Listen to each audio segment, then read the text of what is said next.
பாத்தீங்களா? செங்கல் சோலை, கயிறு ஃபேக்டரி, லாரி ஆபீஸ், தோட்டம், துறவு, காரு எல்லாத்தையும் அடமானம் வச்சு கடன் வாங்கியிருக்காரு. வாங்கின கடனை செட்டில் பண்ணிட்டு பாடி எடுங்க. உடனே செட்டில் பண்ணணும்னா பணத்துக்கு நாங்க எங்க போவோம்? உடனே கேட்காம எப்ப கேட்பாங்க? செத்து 9 வருஷம் கழிச்சா கேட்பாங்க. எங்க உங்களுக்கு தான் 100 பவுன் நகை அடமானம் வச்சு செட்டில் பண்ணலங்க. இப்படி ஈவேர காலமா பேசுறீங்க? யோ, செட்டில் பண்ணியா? நீ கொடுத்தது 2 கோடிக்கு 4 மாசம் வட்டி. எங்க அத அசல்ல கழிச்சுக்கிறேன்னு சொன்னீங்கல்ல? நான் எப்பயா சொன்னேன்? என்னங்க இப்படி பேசுறீங்க? ஐயா, உங்க எல்லாரையும் கையெடுத்து கும்பிட்டுக்கிறேன். முதல்ல மாமாவை அடக்கம் பண்ண விடுங்க. அதுக்கப்புறம் நாம எல்லாரும் உட்கார்ந்து பேசிக்கலாம். இப்ப பண்ணலாம், வாய்தா கேட்காத. முதல்ல பணத்தை கொடுத்துட்டு பாடி எடு. ஏங்க, ஐயா தான் கடனுக்கு பதிலா பத்திரத்தை ஈடா கொடுத்துருக்காருல்ல. பத்திரத்தை வச்சு நாக்க வலிக்கிறது. வாங்கினவன் மேல போயிட்டான், கடனை யார் அடைக்கிறது? ஏயா இப்படி துக்க வீட்டுல வந்து அராஜகம் பண்றீங்களே, அதான் அடக்கம் பண்ணிட்டு வந்து பேசலாம்னு சொல்றாங்கல்ல. பாடி எடுக்க விடுங்கயா. பணத்தை செட்டில் பண்ணாம பாடியை நோ டச். இங்க பாருங்க, எங்க தலையை அடமானம் வச்சாவது கடன் அடைச்சிருவோம். அடக்கம் பண்ண விடுங்கய்யா. இறந்தவர் அவமானப்படுத்தாதுங்கய்யா, ப்ளீஸ். மாமா,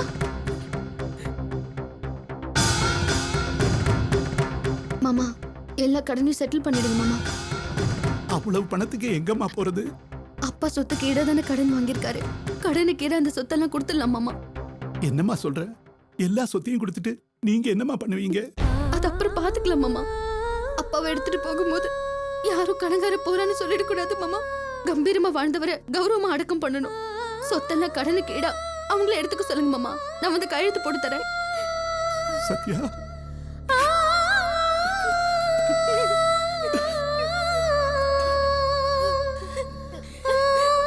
இன்னும் என்னப்பா, யாராருக்கிட்ட எந்தெந்த சொத்தை அடமானம் வச்சாரோ அவங்க அந்த சொத்தை எடுத்துக்கங்க.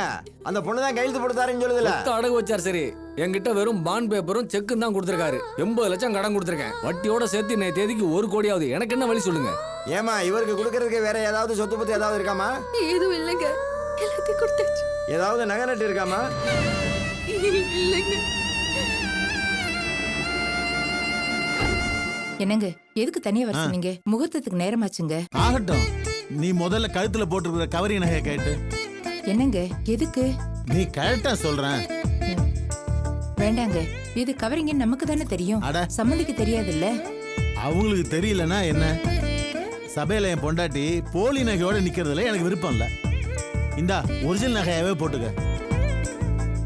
இது சேட்டுக்கிட்ட சத்யா நகையோட சேர்த்து உனக்கும் வாங்கிட்டு வந்தேன். எதுக்குங்க இதெல்லாம்? ஏற்கனவே நிறைய கடன் இருக்கு, இதுல இது வேறயா? கடனோட கடனா இருக்கட்டும், போட்டுக்க. எல்லாத்தையும் போட்டுக்க. இந்த அந்த வளையல போட்டுக்க. போட்டுக்க. ஏன் யோசிக்கிற? இந்தா, உன் நகை அடகு வச்சங்கிறது யாருக்கும் தெரியாது, குறிப்பா சத்யாவுக்கு தெரியாது. அவ உன் கழுத்துல இருக்கிறது ஒரிஜினல் நகை தான் நினைச்சிட்டு இருப்பா. அவ நம்பிக்கை பொய்யாக்கலாமா? போட்டுக்க. இந்தா, போடு. சபையில என் பொண்டாட்டியும் நிறைய நகையோட கம்பீரமா நிக்கணும், புரியுதா?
இது பத்தாதுங்களே. கொஞ்சம் இருங்க, நகையை கொண்டு வந்து தரேன்.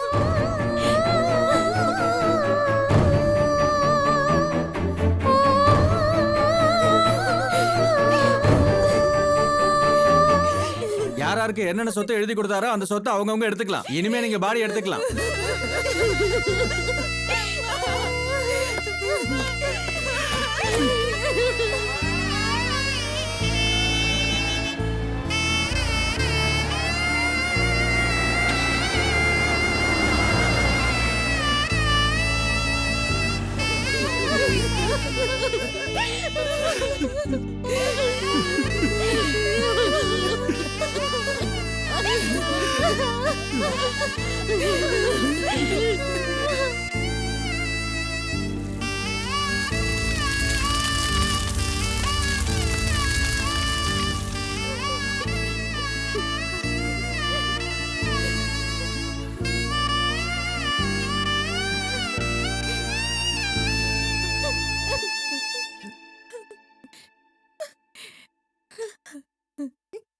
சம்பூர்ணம், பொண்ணுகளுக்கு ஆறுதல் சொல்ல வேண்டிய நீயே இப்படி அழுதுட்டு இருந்தா எப்படிம்மா? மாமா இறந்து போனது ஈடுகட்ட முடியாத சோகம்தான். ஆனா பொண்ணுகளை பாருமா, அவங்க எதிர்காலத்தை நினைச்சு பார்த்தாவது உன் மனசை தேத்திக்கம்மா. என்னால முடியல அண்ணன். மீளாத சோகத்துல என்ன பரிதவிக்க விட்டுட்டு போயிட்டாரு.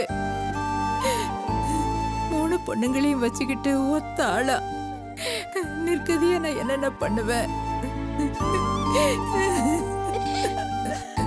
அம்மா அழாதம்மா, எனக்கு அழுகியா வருதும்மா.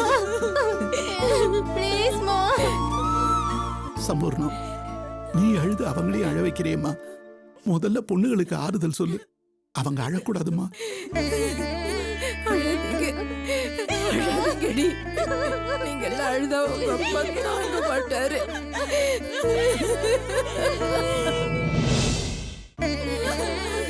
உங்களுக்கு வந்த சோதனை யாருக்கும் வரக்கூடாதுமா. எதிரி கூட வரக்கூடாது. நடந்தது நடந்து போச்சு. அதுக்காக அதையே நினைச்சு வேதனைப்படக்கூடாதுமா. மேற்கொண்டு பொண்ணுங்களோட எதிர்காலத்துக்கு என்ன பண்ணணும்னு யோசிமா. எதிர்காலம்னு சொல்லிக்க எங்களுக்கு என்னென்ன இருக்கு? எங்களோட சந்தோஷம், நிம்மதி எல்லாத்தையுமே அவர் எடுத்துட்டு போயிட்டாரு. அவசரப்படாதீங்க, அகலக்கால் வைக்காதீங்க. எந்த ஒன்னையும் யோசிச்சு பண்ணுங்கன்னு நான் தலையை அடிச்சுக்கிட்டேன். பொண்ணுங்க சந்தோஷம்தான் முக்கியம்னு கண்ணு மண்ணு தெரியாம ஆடம்பரமா செலவு பண்ணாரு. கேட்டது கேட்காததெல்லாம் வாங்கி கொடுத்தாரு. நாளைக்குன்னு ஒண்ணு வச்சு வைங்கன்னு சொன்னேன். என் பேச்ச கேட்கலையே. அவர் கஷ்டத்தையும் என்கிட்ட சொல்லலையே. உனக்கு என்ன தெரியும்? நீ பேசாம இருன்னு சொல்லி என் வாயை அடைச்சிட்டாரு. என் பேச்சை மட்டும் கேட்டிருந்தா இன்னைக்கு இந்த நிலைமை வந்திருக்குமா? உசுருக்கு உசுரும் போய் இப்ப எங்க வாழ்க்கையும் போயிடுச்சேன்னு. இப்ப இந்த 3 பொண்ணுங்களையும் வச்சுக்கிட்டு நான் என்னென்ன பண்ணுவேன்? இதுங்களை எப்படி கரையேத்துவேன்? சொத்து போச்சுன்னு ஏமா கவலைப்படுற? இனிமே இந்த 3 பொண்ணுங்க தான் உன்னோட சொத்து. உன்னை பார்த்துக்க இவங்க இருக்காங்க. சத்யா ஒருத்தி போதும். மாமா இடத்துல இருந்து இந்த குடும்பத்தை அவ பார்த்துப்பா. அவ படிப்புக்கும் திறமைக்கும் சீக்கிரமே ஒரு நல்ல வேலை கிடைக்கும். அவளால கை நிறைய சம்பாதிக்க முடியும். அதனால உங்களோட எதிர்காலம் என்ன ஆகும்னு கவலையே பட வேண்டியதில்லை. 1000 கஷ்டங்கள் வரும், ஆனா நம்பிக்கை விட்டுறவே கூடாது. கஷ்டம் வரப்போ எதிர்த்து நின்று ஜெயிக்கிறதுல தாம வாழ்க்கையே இருக்கு. 3 பொண்களுக்கும் அம்மா நான் இருக்கேன், நீங்க தைரியமா இருங்க, உங்க எதிர்காலம் நல்லா இருக்குன்னு ஆறுதல் சொல்லுமா. அப்பா எல்லா சொத்தையும் அழிச்சிட்டு போயிட்டான்னு அம்மா சொல்றாங்க. அப்படி இல்லம்மா, உன்னோட படிப்பு, உன்னோட தன்னம்பிக்கை, தைரியம், அறிவு, புத்திசாலித்தனம், இப்படி எவ்வளவோ அழியாத சொத்துக்கள்லாம் உங்க அப்பா உனக்கு கொடுத்துட்டு போயிருக்காரு. இந்த அறிவும் தன்னம்பிக்கையும் ஒரு மந்திரக்கோள் மாதிரி. அது மட்டும் இருந்தா எல்லாத்தையும் சாதிக்கலாமா. என்னால முடியும் நம்பு, உன்னால எல்லாமே முடியும். உங்க அப்பா உங்ககிட்ட சொன்ன அதே வார்த்தையை தான் திரும்ப சொல்றேன். நான் கஷ்டத்தை பார்த்து கண் கலங்க மாட்டேன், காலால எட்டி உதைச்சு முன்னேறி காட்டுவேன்னு உங்க அப்பா சொன்னதா சொன்னியே. அந்த திடமும் தன்னம்பிக்கையும் இருந்தா போதும், உன்னால சாதிக்க முடியும். இந்த குடும்பத்தை பாதுகாக்க வேண்டிய பொறுப்பு, கடமை எல்லாம் உனக்கு இருக்கு. அதை மட்டும் மனசுல வச்சுக்க.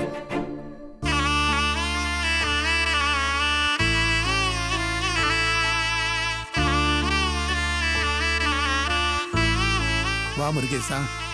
ஐயா, காலையில இருந்து யாருமே எதுவுமே சாப்பிடல. அதான் சாப்பாடு கொண்டு வரலான்னு வீட்டு வரைக்கும் போயிருந்தேன். எங்க வீட்டு சாப்பாடை இவங்க எல்லாம் சாப்பிடுவாங்களா இல்லையான்னு தெரியல. இருந்தாலும் மனசு கேட்கலையா, அதான் எடுத்துட்டு வந்தேன். என்ன நீ உன்னை சம்பளத்துக்கு வேலை பார்க்குற ஆளாவா பார்க்கறாங்க? என்ன மாதிரியே உன்னையும் பொண்ணுங்களுக்கு தாய்மாமனா தானே பார்க்கறாங்க. உண்மைதாங்கய்யா. அப்புறம் என்ன, உன் வீட்டு சாப்பாடை சாப்பிட மாட்டேன்னு சொல்லுவாங்க? வாங்கம்மா சாப்பிடலாம். வாங்கம்மா. வேணாம் மாமா. அப்படிலாம் சொல்லக்கூடாதுமா. இப்பதானே தைரியத்தை விட்டுடக்கூடாதுன்னு சொன்னேன். உடம்புல தெம்பு இருந்தா தானேம்மா மனசுல தைரியம் இருக்கும். வாங்க எழுந்திருங்க, எழுந்திருமா. வாங்கம்மா. குடு முருகேசா, அம்மா எழுந்திருங்கம்மா. எழுந்துருமா.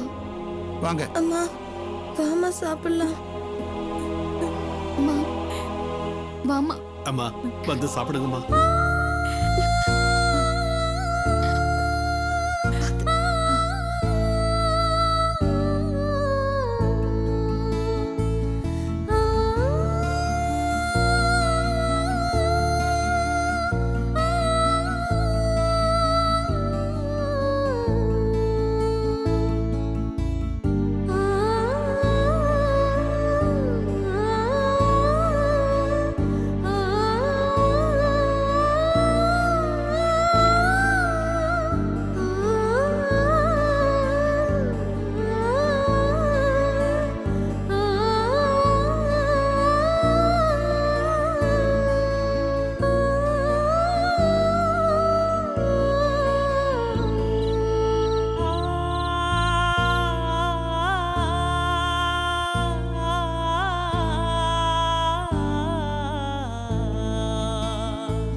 ஏமா கண்ணு கலங்குற?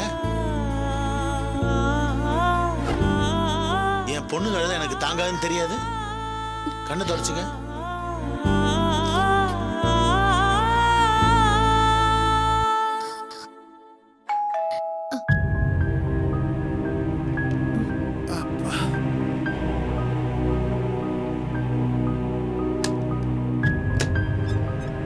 வா முருகேசா. சார் யாரு? ஐயாவுக்கு ரொம்ப தெரிஞ்சவரு. வாங்க சார். அம்மா சேட்டு உங்களை பார்க்கணும்னு வந்திருக்காரு. அம்மா நேற்று நான் ஊரில் இல்லை, இன்னைக்கு காலையில் தான் வந்தேன். விஷயம் கேள்விப்பட்டேன், ரொம்ப வருத்தமாக போச்சு. சுந்தரம் மாதிரி நல்ல மனுஷனே கடவுள் இப்படி சோதனை பண்ணியிருக்க கூடாது. கடவுளா இருந்து பார்த்துக்க வேண்டியவரே இப்படி எங்களை கண் கலங்க வச்சுட்டு போயிட்டாரு. அவர் இப்படி எங்களை நிர்கதியா விட்டுட்டு போயிடுவாருன்னு நாங்க நினைச்சே பார்க்கல. இருக்கிற வரைக்கும் எங்களுக்கு ஒரு கஷ்டமும் வராம பாத்துக்கிட்டாரு. இப்ப எல்லா கஷ்டத்தையும் ஒன்னா கொடுத்துட்டு போயிட்டாருங்களே. அவர் மட்டும் இருந்திருந்தா மலையா நின்று எங்களை காப்பாத்தி இருப்பாரு. இப்ப நாங்க திக்கத்த அனாதையாகி போயிட்டோமே. அம்மா அம்மா அழாதீங்கம்மா, பிள்ளைங்க தூங்கிக்கிட்டு இருக்காங்க. சேட்டு துக்கம் விசாரிக்க மட்டும் வரலம்மா, வேற ஒரு விஷயமும் உங்ககிட்ட பேசணும்னு வந்திருக்காரு. அம்மா கல்யாணத்துக்கு முதல் நாள் சுந்தரம் நம்ம வீட்டுக்கு வந்து பொண்ணுக்கு 100 பவுன் நகையும் உங்களுக்கு 40 பவுன் நகையும் கடனாக வாங்கிட்டு போனாருமா. அதை வாங்கிட்டு போகலான்னு தான் வந்தேன். இந்த நகை இல்லாமல் அதுக்கு முன்னாடியே 80 லட்ச ரூபாய் ரொக்க கடனாக கொடுத்துருக்கேன். அதுக்கும் நகைக்கும் சேர்த்தே வீட்டு பத்திரத்தை என்கிட்ட அடமானம் வச்சுட்டு போனாரு. நேத்தே பணம் இல்லாமல் கடன்காரங்களுக்கும் உங்கள் சொத்தெல்லாம் எழுதி கொடுக்க போகிறதா கேள்விப்பட்டேன். இந்த மாதிரி நேரத்தில் நானும் உங்களை நிறுத்தக்கூடாது, ஆனால் எனக்கும் கஷ்டம் இருக்குது. நான் வேற ஆளுக்கிட்டே சொல்லித்தான் சுந்தரத்துக்கு நகை ஏற்பாடு பண்ணேன். இப்போ நகை கொடுத்தவன் என்னை வந்து நெருக்கிறான். அதனால அந்த பணத்தை செட்டில் பண்ணீங்கன்னா ரொம்ப நல்லா இருக்கும். என்னென்ன இவர் என்னென்னமோ சொல்றாரு. ஆமாம்மா, ஐயா இவருக்கு தர வேண்டியது இருக்குமா? அம்மா அவர் எழுதி கொடுத்த பத்திரம் இருக்குமா? ஐயோ கடவுளே. அம்மா எனக்கும் இந்த மாதிரி நேரத்தில் கேட்க கஷ்டமாக தான் இருக்கு. வாங்கின இடத்துல என்ன நெருக்கிறாங்க. 2-3 நாள்லயே செட்டில் பண்ணுறேன்னு சொல்லி டைம் வாங்கிட்டு வந்திருக்கேன். அதுக்குள்ளே பணத்துக்கு ஏற்பாடு பண்ணீங்கன்னா ரொம்ப நல்லா இருக்கும். பணம் நகைன்னு சொல்லி எங்ககிட்ட எதுவுமே கிடையாது. காது மூக்க தவிர மற்ற எல்லாத்தையும் வாங்கிட்டு போயிட்டாங்க. இப்போ என்ன பண்றது முருகேசா? அம்மா, நான் உங்க கஷ்டத்தை பார்த்து ஒரு வாரம் டைம் தரேன். நீங்க அதுக்குள்ளே பணத்தை ஏற்பாடு பண்ணுங்க. இல்லைன்னா வீட்டை காலி பண்ணி கொடுத்துருங்க. எழுதி கொடுத்த பத்திரம் என்கிட்ட இருக்கு. இதை வித்து கடனை அடைச்சிடுவேன். என்ன பண்ணலான்னு யோசிச்சு முடிவெடுங்க. வரேம்மா.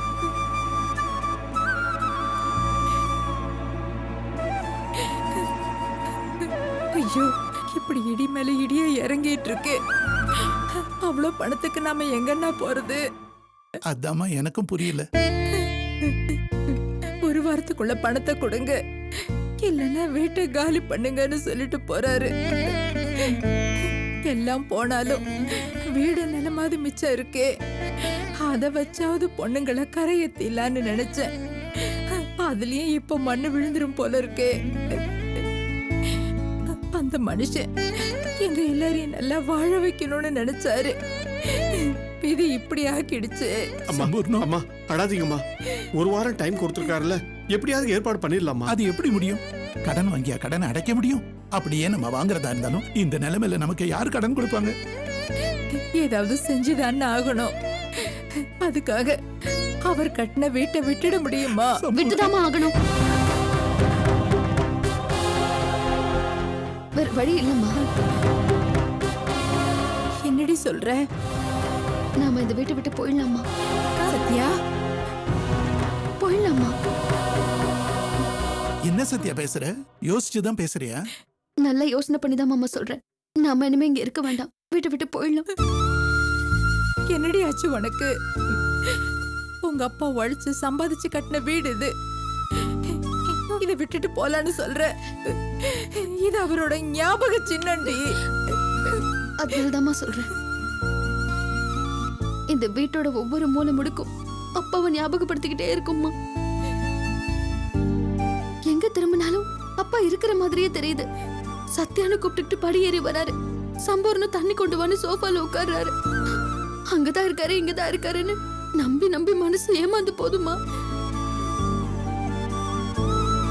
அப்பா இருக்காரு, இருக்கணும்னு ஏங்குற மனசுக்கு அவர் இல்ல, நம்மள தவிக்க விட்டுட்டு போயிட்டாருன்னு தெரியும் போது தாங்க முடியலம்மா. எனக்கு எப்படின்னா இதுக்கு ரெண்டு சொல்ல தெரியாம தவிக்கிறாங்க.